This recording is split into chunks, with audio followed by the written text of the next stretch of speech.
Welcome back to the Weekly YouTube channel. I'm your host, Owen, and today, this is actually part 2 of a two-thing video, I don't know what I'm going to call it, that I'm posting simultaneously, and it's going to be talking about new Buffalo Bills wide receiver Justin Shorter. Now, there is going to be a longer video of me diving into his video and his tape of 3 games he played this year in 2022 against Utah, LSU, and Georgia that you can go check out over here in the upper icon, or you'll see it in the suggested videos, or it'll be posted right alongside this one.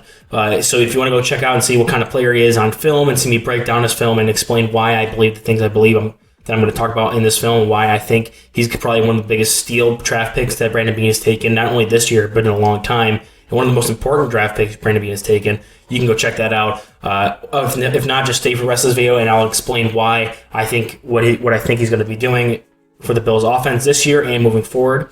And if you want, check out both, and it really will complement each other and will help me out in the algorithm. So other than that, let's just dive right into what I think is going to happen with Justin Shorter as a Buffalo Bill. We're going to talk about Gabe Davis real quick and how Justin Shorter may be the eventual replacement when Gabe Davis is up for his contract. I believe it's next year. He was a 2020 draft pick in the 5th round. So Gabe Davis had kind of an off year this year, and I've explained this in the past when I've made other videos about the Buffalo Bills and their receiving corps, especially immediately after the Bengals game and after the season ended, when people were really up in arms about Gabe Davis.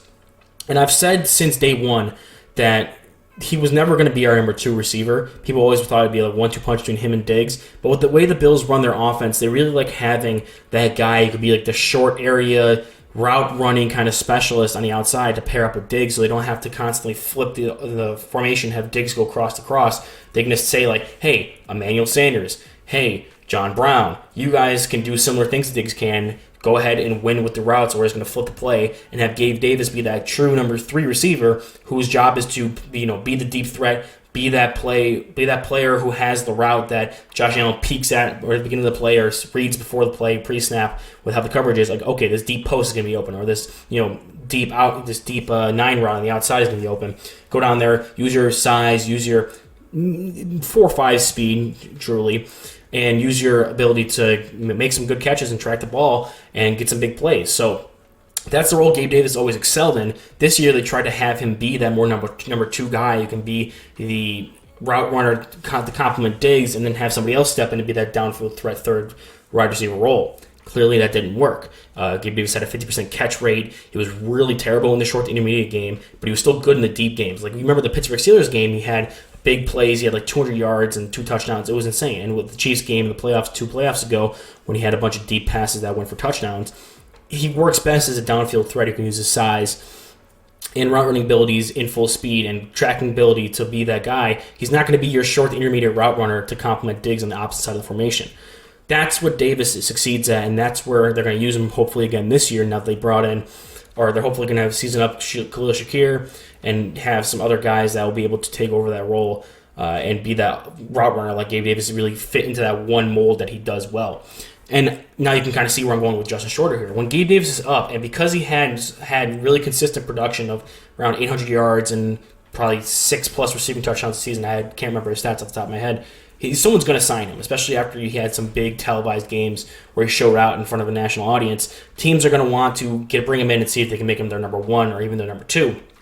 And the Bills just don't have the cap room to do that. So there's going to be a real possibility that Gabe Davis is gone probably after this offseason. I believe that's when his contract is up.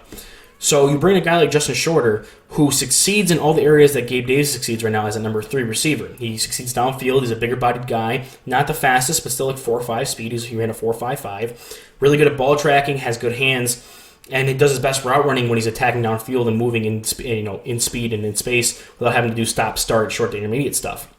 So that's literally what Gabe Davis' role is on the offense. And when they tried to expand his role to be someone that's not that, he didn't succeed as much. But he is really good in that role. So my prediction is going to be they're going to bring Justin Shorter in to be that eventual Gabe Davis replacement, so that when Gabe Davis eventually leaves for more money, Shorter can be that guy who fills that number 3 receiver role.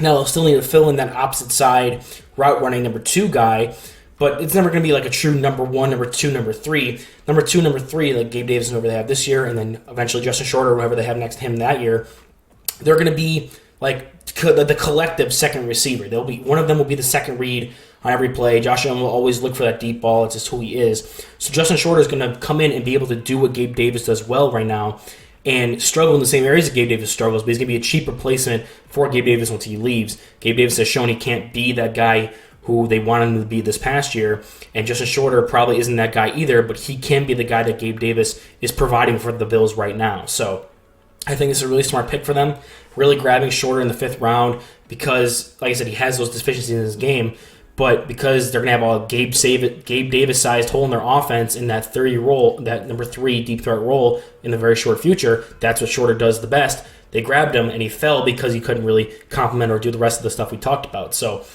when it comes to being an all-around receiver, that's not who Shorter is. When it comes to being a pretty decent Gabe Davis clone, especially for the role they're going to want to have him in the offense when Gabe Davis is gone, I think it's a home run pick. So that's my prediction for where Justin Shorter is going to be.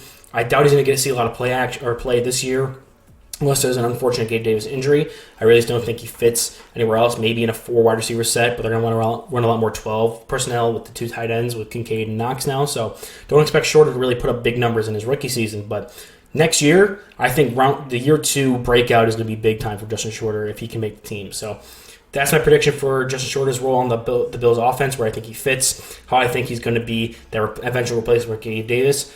And yeah, I just think it's a really good pick for the Bills, especially looking forward towards their future with the cap situation, how it is. So if you enjoyed this, check out the rest of my prospect breakdowns or my other Bills/NFL content. With the draft over, it's not going to be a lot of more draft content.